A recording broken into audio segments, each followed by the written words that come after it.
Me llamo Elena Vargas y tenía 34 años la noche que mi teléfono se iluminó a las 11:10. La pantalla decía Lila, solo emergencias. Tenía 8 años. Contesté al primer timbre y bajo la estática y la lluvia, escuché una voz pequeña, casi un susurro. Estoy sola, tía. Tengo mucha hambre. Por favor, ven.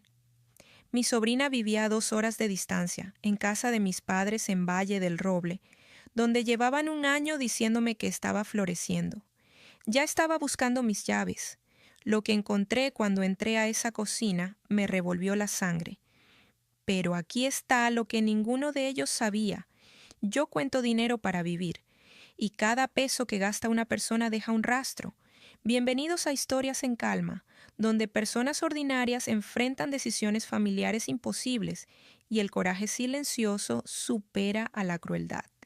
Si las historias sobre defender a quienes no pueden defenderse solos son la razón por la que estás aquí, deja un comentario y suscríbete. Trabajo en contabilidad forense y ese oficio me enseñó que los gritos nunca encuentran el dinero que falta. La paciencia, sí, así que no grité, solo manejé. Soy la persona en la familia que planea para lo que nadie cree que va a pasar. Por eso le había dado a Lila ese teléfono prepago la Navidad después de que murió su madre. Mi madre se había reído. ¿Para qué necesita un teléfono? Insistí de todas formas. Durante un año me dijeron lo mismo cuando pedí visitar. Lila se estaba adaptando, necesitaba rutina. Los creí porque creerles era más fácil. La luz del porche estaba apagada cuando llegué. Esa luz nunca estaba apagada. Empujé la puerta y estaba abierta. El interior olía a casa fría. El frío que se acumula cuando nadie paga una calefacción que no necesita. Lila estaba sentada en el peldaño inferior de la escalera, en camiseta delgada y calcetines, sujetando el teléfono rosa con las dos manos. Me miró y no lloró. Esa fue la parte que me deshizo. Una niña de 8 años que ha aprendido a no llorar, ha aprendido algo que ninguna niña de 8 años debería saber. Fueron al casino, dijo. Abuela dijo que volverían tarde. El refrigerador tenía casi nada. Un cartón de leche 3 días vencido. Ketchup, el extremo de un pan de molde. La despensa estaba cerrada con candado mientras brillaba una televisión nueva en la habitación de al lado. Hice a Lila unos huevos revueltos con los únicos dos que había. Mientras los cocinaba, ella sacó de su mochila una bolsa plástica con galletas de soda trituradas y la puso sobre la mesada con cuidado, como alguien que raciona sus provisiones. Por si acaso, dijo, y no terminó la frase. Entonces unos faros cruzaron la pared de la cocina. Carmen entró primero, con una bolsa de tienda en el brazo. Me vio y la risa que traía se cortó como un disco levantado de la aguja. Roberto entró detrás, oliendo a humo de cigarrillo y a piso de casino. Pregunté por la despensa con candado, por el refrigerador vacío. ¿Por qué una niña estaba sola a las 10 de la noche? Carmen recompuso toda la cara en paciencia herida. No es un bebé. Sabe llamar si hay un incendio. Insistí con la comida y mi madre dijo lo que voy a escuchar en sueños el resto de mi vida, con ligereza, como si zanjara el asunto para siempre. Está alimentada, está bajo techo. ¿Qué más necesita una niña? Roberto se interpuso entre la escalera y yo. Tú te fuiste de esta familia. No tienes voto aquí. He auditado a personas que malversaron durante una década mientras sonreían. No se sentían culpables, se sentían interrumpidos. Recogí mi abrigo. De camino a la puerta vi algo apoyado contra el frutero vacío en la mesada. Un folleto brillante de crucero, 7 noches, camarote con balcón en el Caribe. Junto a él, el recibo de la tienda y el manual de la televisión, todavía en su plástico. Un hogar sin 2 huevos, ni un abrigo que le quedara a una niña. Y aquí había un crucero de 7 noches con balcón. La brecha siempre significa algo. Le susurré a Lila que la llamaría mañana y que mantuviera el teléfono cargado. En el carro, Quería llevar a Lila conmigo en ese momento, pero eran sus tutores legales y llevarla habría sido secuestro. Les habría dado lo único que todavía no tenían, una razón para pintarme como la inestable. No vences un sistema rompiéndolo, lo vences conociéndolo mejor que quienes se esconden dentro. No levanto la voz, construyo un expediente. Cuando Ruth murió en el accidente 2 años atrás, Lila quedó con derecho a los beneficios de sobreviviente del Seguro Social, dinero que Ruth había aportado toda su vida reservado exactamente para su hija. Mi madre, como representante pagadora, estaba legalmente obligada a gastarlo en la niña. Además, había un subsidio estatal de cuidado familiar. 2 fuentes de dinero, un solo propósito, ambas fluyendo hacia una casa con la despensa bajo candado.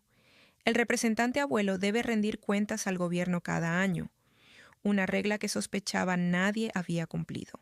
Intenté primero el camino amable. Llamé a mi madre con la voz relajada.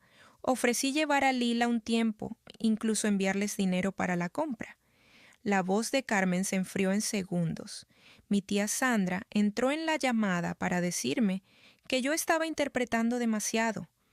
Y luego Carmen, fría y definitiva. Si sigues con esto, nos mudamos. Escuela nueva, pueblo nuevo, y tú no sabrás dónde. Hice entonces una solicitud formal por escrito pidiendo la rendición de cuentas anual. La respuesta de Roberto, que no era asunto mío y que si contactaba a cualquier entidad oficial nunca volvería a ver a Lila. En mi trabajo tenemos una frase para cuando un sujeto deja de cooperar y empieza a amenazar. La llamamos conciencia de culpa. El expediente escolar de Lila decía su propia historia callada. 11 ausencias en un semestre, un lugar fijo en la lista de almuerzo gratuito, una nota de una maestra sobre una niña que pedía llevarse los refrigerios sobrantes, 2 años sin chequeos médicos, sin dentista, una receta vencida. Nada era un moretón, todo era un patrón. Y los patrones son mi oficio. Cada pocas noches llamaba al teléfono rosa y una voz pequeña contestaba. Mantuve el tono liviano porque lo último que esa niña necesitaba era sentirse como evidencia. Con la naturalidad con que los niños cuentan las peores cosas, llegaban los detalles.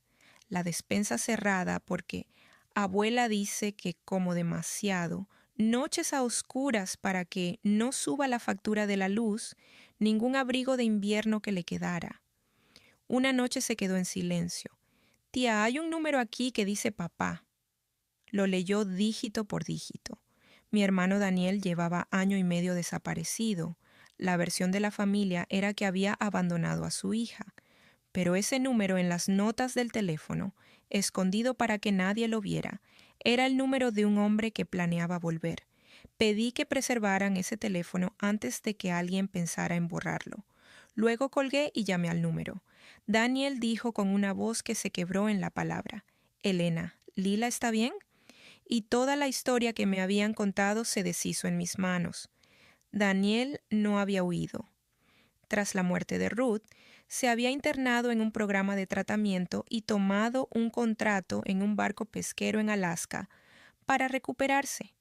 Había dejado a Laila con mis padres porque ellos la habían pedido y jurado cuidar de ella. Le decían que Lila estaba floreciendo y que llamar muy seguido solo la confundiría. A mí me habían dicho el espejo exacto, que Daniel la había abandonado. Se habían interpuesto entre un padre, una hermana y una niña, dado a cada uno una mentira diferente, y guardado los cheques de ambas direcciones. Una semana después manejé a Valle del Roble para ver la actuación con mis propios ojos. En una reunión parroquial, Carmen paseaba a Lila en un vestido limpio que nunca había visto, aceptando los murmullos. ¡Qué bendición! Ustedes son unos santos. Una prima me tomó del brazo al acercarme. Después de todo lo que han sacrificado, ¿de verdad quieres quitarles también a la niña? No discutí. Solo me arrodillé, ayudé a Lila a ponerse el abrigo que había traído y observé su cara cuando las mangas le llegaron hasta las muñecas. Me miró como si hubiera hecho un milagro. un abrigo que le quedaba. Eso era lo que pasaba por milagro en su vida. Con los registros de Daniel y los montos de los beneficios, construí un libro contable limpio, dinero que le correspondía a la niña en una columna y en la otra una vida cómoda que nadie se había ganado. En el espacio donde deberían estar los gastos de Lila había un silencio que podía oírse. Patricia Vidal, abogada de familia con gafas de lectura en cadena y cero paciencia para la crueldad disfrazada de deber, leyó el libro contable sin decir palabra y lo deslizó de vuelta. Armas un caso ordenado, ¿verdad? Presentaríamos una petición de custodia de emergencia. El cuadro financiero, combinado con expedientes escolares, vacíos médicos y una visita de bienestar, podía mover a un tribunal a actuar. Quiero a Lila en una mesa con comida encima y un padre al que le esté permitido llamarla, le dije. Entonces pongamos los documentos frente a un juez y que los documentos hablen. Presentamos todo en 72 horas. La petición desencadenó una visita de bienestar y el informe documentó el refrigerador casi vacío, la despensa con candado, una niña con ropa pequeña en una casa con televisión nueva.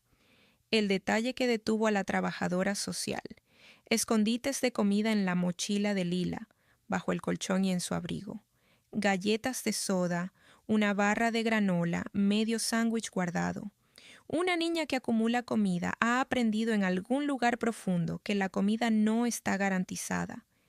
El informe no dijo que la niña estaba alimentada, dijo que mostraba señales de abandono crónico e inseguridad alimentaria en un hogar con ingreso discrecional aparente. El contraataque de Carmen llegó rápido.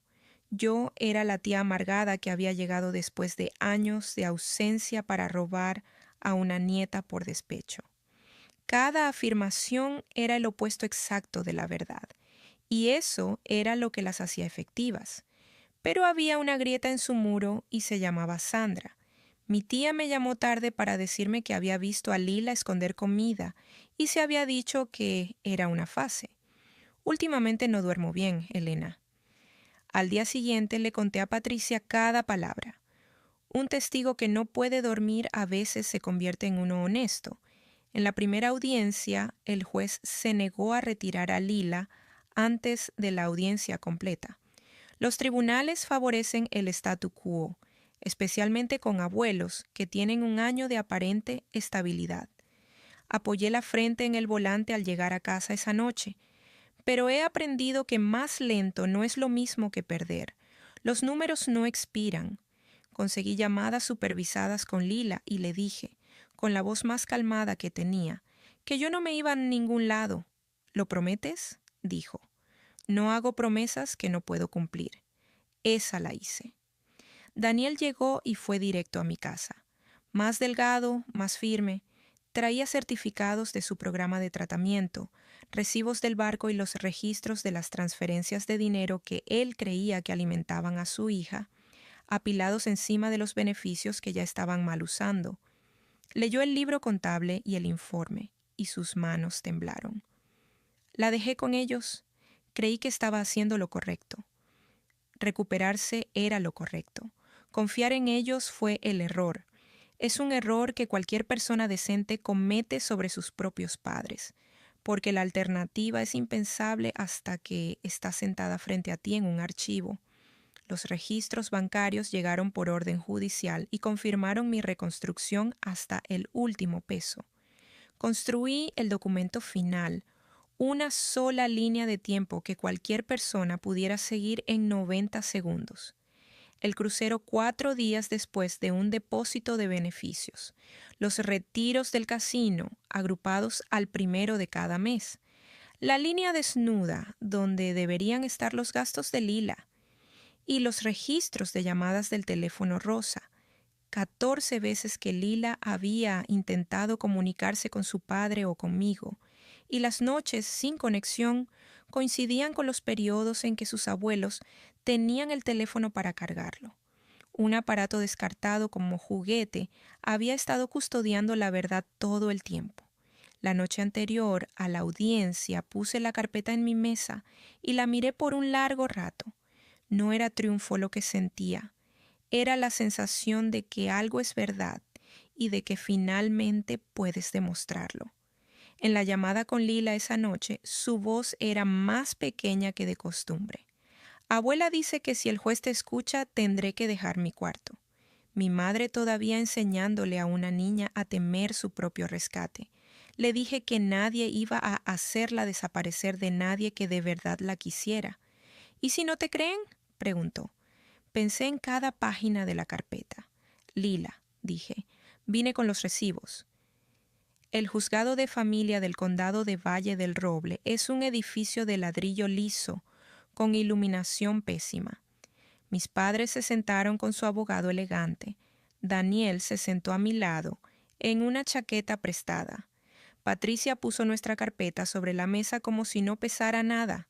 Mi madre se había vestido para el papel, una cardigan suave, una pequeña cruz de oro, el disfraz de una mujer que solo amó. El abogado de mis padres habló de 2 jubilados devotos que habían acogido a una nieta huérfana cuando nadie más lo haría, de un hijo que abandonó a su hija y de una tía que por amargura buscaba destruir el único hogar estable que esta pequeña había conocido. Dijo la palabra estabilidad como un mago dice su palabra mágica, esperando que la repetición hiciera el trabajo de la prueba. Era una apuesta limpia, pero no tenía los números. Entonces Patricia se levantó y pidió llevar al tribunal a través del expediente. Respondí las preguntas del juez con la voz plana que uso con los clientes. Sin adjetivos, solo fechas y cifras. El beneficio de sobreviviente depositado el 3º de cada mes. El subsidio familiar. El crucero de 7 noches, con balcón 4 días después de un depósito. Los retiros del casino agrupados al 1º de cada mes, la televisión nueva, el set de patio, el salón de belleza y la línea para la niña, comestibles, ropa, atención médica, un abrigo que le quede. Dejé que el silencio descansara sobre lo corta que era esa línea. Luego sostuve el folleto del crucero junto al estado de cuenta para que la fecha de la travesía y la del depósito quedaran lado a lado. Nunca alcé la voz. No tuve que hacerlo. Hay un silencio particular que cae sobre una sala cuando una historia que todos creyeron a medias se encuentra con un hecho que no puede rebatirse. El juez miró el folleto, miró la fotografía del refrigerador, miró a mi madre en su cardigan suave. Y mi madre, que había estado secándose los ojos para la galería, dejó de hacerlo. Patricia me preguntó entonces, para el registro, qué había dicho mi madre la noche en que encontré a Lila, sola, sobre las necesidades de la niña. Lo repetí con la misma voz plana. Me dijo, señoría, que la niña estaba alimentada y bajo techo, y preguntó qué más necesita una niña. Patricia lo dejó suspendido en el aire.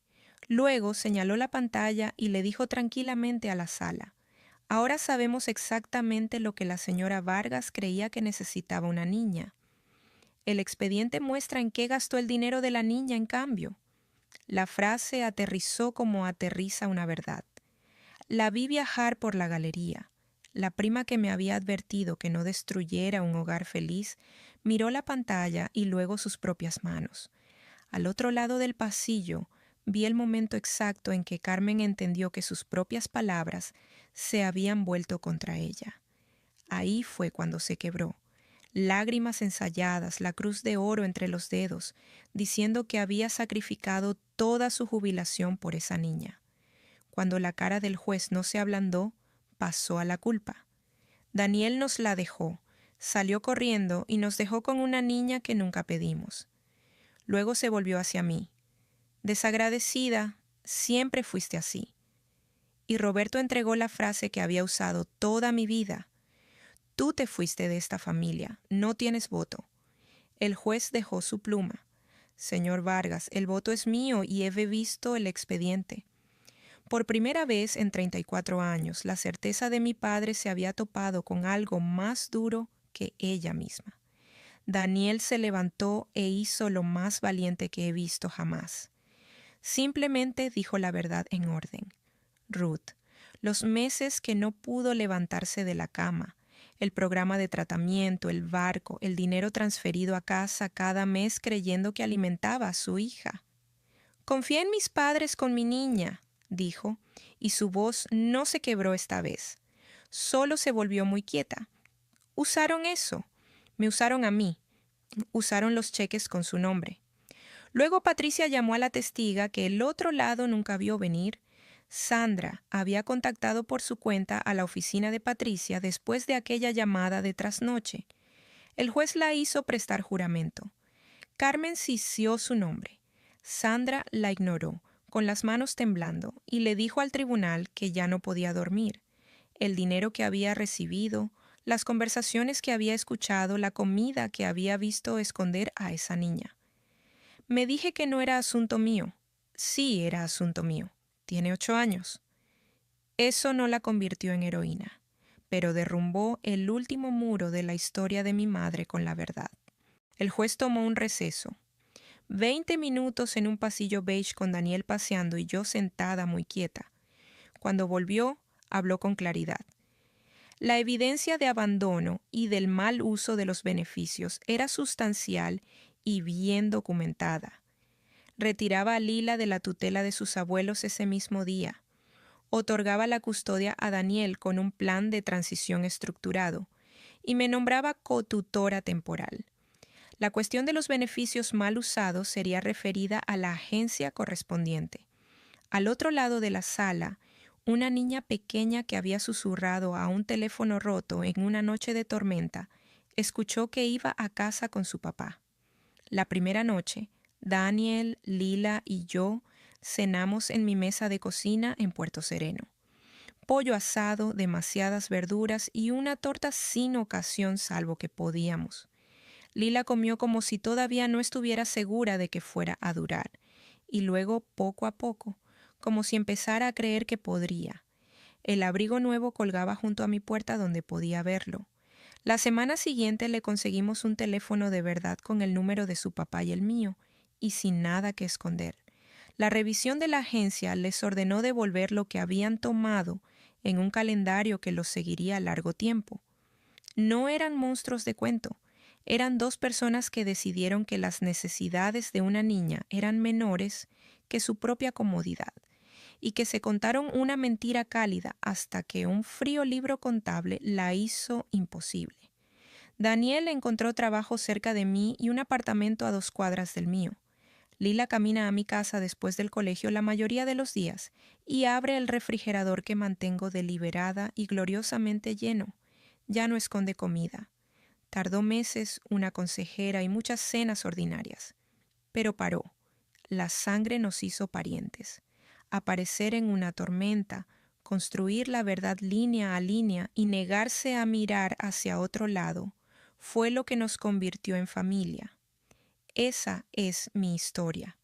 Una llamada aterrada, 2 horas de lluvia y una carpeta de hechos que hablaron más alto que cualquier pelea a gritos jamás podría. Si esto te recordó que el coraje silencioso y un expediente claro pueden proteger a un niño, cuando las buenas intenciones no pueden, tómalo como señal de revisar al niño que nadie más está revisando. Deja un comentario, dale a suscribir y nos vemos en el siguiente.